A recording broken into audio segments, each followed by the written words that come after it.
too. So Luke Shabacker, Brandon Shabacker was with theirs too. Yep. So shout out to those two guys. Chewy, what's up? Chewy, what up? And then we went and we had a great time at downtown San Diego. Essentially, we did this massive party. Had Major Lazer and everybody come, show up. Well, speaking of the shows blowing up, Mad Decent getting bigger and bigger. I mean, I remember the previous year I didn't get to go. I was stuck working, but it was probably in like this. I want to say it was like a parking lot. Yeah. But the year that you came, it was at Petco Park. They had to open it up because there was like 20,000 people that wanted to come to the show. Yeah. And they had 2 beer tents. Oh my God, that was the worst. Do you remember that? I was like, I really want to hang out with this Chris guy. Like, we're hitting it off really well. Yeah, but we're and standing I'm in stuck line this for damn fucking Bud Light 2 line. hours. Like, just give me a fucking beer, guys. I remember, like, we've talked about this also before, but there is nothing worse than having a slow bar at any event that you do, whether it be a bar mitzvah, a fucking wedding, a music venue. Like, your bar has to be on it, dude, because the flow of that really kind of jacks people up. Oh, yeah. I remember we were standing there, but now all of a sudden now we're getting cut. People are like starting kind of not start a riot, but like get a little. Well, people were getting perturbed. mad Right? because they were waiting for so long. Oh, hey, you just moved. Like, it's cool, man. We're like in California, bro. Like, just chill out, And but it's like I don't really give a shit, man. I want the shock top. Right. I want this $12 shock top right now. Fuck. But people getting mad. They were waiting in line for a beer. Oh, okay. So one of my favorite Yes. memories of this beer line, though, is literally. I mean, Chris isn't exaggerating when he said like an hour, 2 hours waiting. Like it was that long. Like I missed half of Dylan Francis's set. Because I was waiting in line. I didn't think it was going to be that bad. Yeah. It got to the point where everyone in line started looking back, seeing people build, and be like, everyone just throw like $20 up. And this guy's going to order 50 fucking Bud Lights. And we started handing them back to people in line because we were like, this is taking way too long. Right. Like, do I need to hop back behind there? Help you open up these bottles? Like, come on. I work for tips. It's fine. But yeah, so, a little camaraderie in the beer line in San Diego. And actually, no one's even mentioning it. So they brought that to Norfolk. Did you go to that one? I did go to that one. Yeah. In the Scope. Yep. We saw you, maybe. Were you there? I was there, and then Trippy Turtle? No. I think I DJ'd the after party. Where? Granby Theater. I worked the Granby Theater that night. Don't remember it. Fuck, that was a lot. All right, so... That was a good night then. It was a great night. It was a great night. I have a picture of... I was definitely there. Yeah. I remember... I think, it was like the one and only. I mean, it wasn't a big group there. It wasn't a big group. Yeah. Trippy Turtle was there. I mean, it was like when Jersey Club was kind of coming to the masses. Yeah. TJ Slink, Swizzy Mac. Yeah. How's Swizzy Mac doing? You brought him down here, and I feel like he's in California. I imagine doing great. He was young. So I mean, super young. He was young. I think he was. Yeah. I think teens. There was a movie. There was a movie that one of his songs was featured in. Yeah. I want to say it was like Creed or some shit. That's cool. And that's the thing. Like a lot of those guys that are producing that probably we don't see as often in touring, like they get these, I think these awesome jobs, like creating content and music just for like I know Long up in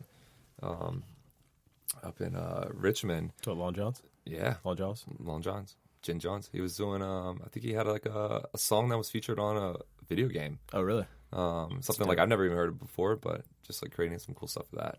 We also took a trip to my first time ever in DC hanging out, really like doing some underground shit was at the U Street Music Music Hall.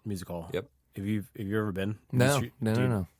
So I did all the basic tourist shit when I went to DC. So I'm definitely looking for a trip to go up. So during I'm doing that stuff now, by the way. the touristy shit. Yeah. Yeah. We're getting older. Wow. We're like, Exactly. like this is what I missed the whole time. There's a Exactly. zoo here. Like I just got fucking hammered in this like weird basement party. You know what I mean? Yeah. Like, but the U Street Music Hall. Billy the Gent. Yep. That's his Titsworth. That's Titsworth, yeah. Titsworth spot. But another amazing location. First time ever seeing Dave Nada or any type of like Moon Baton music. That was a good night. Stereo Faith. We hung out with Stereo Faith at the time. Yeah. 8 empanadas. 8 empanadas. Like, you know, dude, if you ever been in a place where you know, obviously there's concert venues where they've got like amazing systems, but think of like, I think this is like, it's underneath a Subway, essentially, like a Subway, like sandwich shop, you know what I mean? Like you walk down, you know, into this like basement, you know, and they've got this 3 knocks and a scratch on the door, Yes. and that's the key to get in. the most killer sound system down there. Oh yeah. Where you're anywhere in the actual room itself, and you can feel the fucking like vibrations through your bones. Yeah. I mean, That's amazing. Yeah, there's videos online of it actually, like, just holding a piece of paper up to the subwoofer really? and just shredding the piece of paper. Like, What? yeah, what? it's pretty cool. You Forgot that- you played there? I Yeah. played there for open up for Gustaffelstein and Gustaffelstein. It's been a while. And then Layback Luke's wife, Gina Turner. Oh wow. Yeah, so that was cool. There's a lot of good travel. There was a good solid like 4 years where I was like festivals and like traveling and Dude, yeah, that was a lot of my youth, man. That was exciting. I mean, even around here, like I grew up taking taking photographs over at the Norva, and that was my way into just like shows and really. yeah, a long time ago. Wear a lot of different hats over the years. Yeah, there you go. Well, let's talk about that. Yeah. So where did you start off in Virginia Beach? Because I know you said you worked at Waterman's. Yeah. Oh, let's throw it back. I know. So this is a service industry. There you go. Fucking So, I becomes mean, a circle. The circle it does. of life. Without boring everybody. So basically, like, yeah, moved to Virginia Beach. First job was actually at Maima's. My sister worked there, got me the job. I was a busboy. Then I was a food runner. And then I was literally the first white sushi helper. So I got trained by, if anybody's listening, remember it's Dang Lee.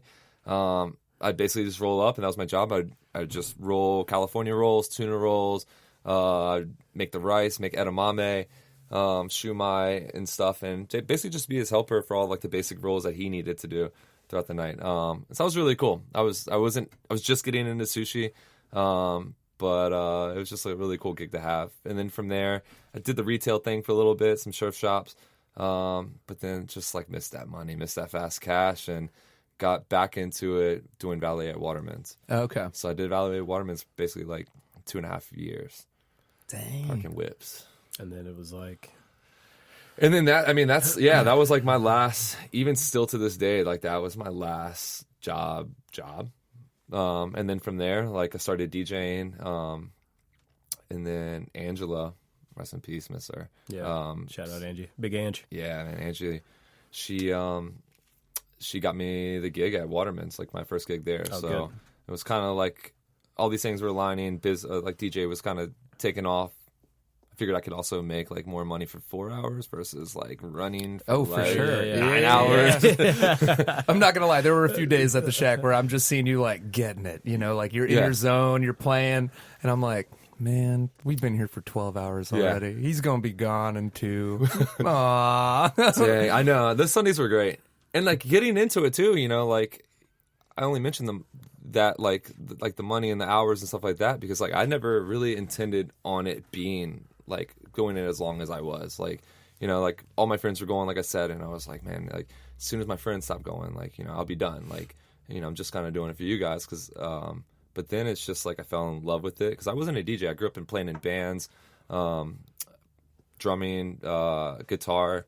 So when I became a DJ, like that was all new. I taught myself YouTube, like I didn't know any other DJs around here.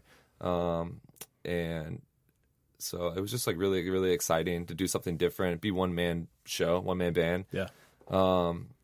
And so I think once I started doing like, the Waterman's and started playing out, just really started like falling in love with it. Yeah. And just like meeting different people too. And really meeting like all the bartenders too, like literally like you guys like always made the shows fun for me. Like if I had like a really shit day before and like, you know, you got to show up, I have to be the life of the party. Right. You got to be the life of the party, Right.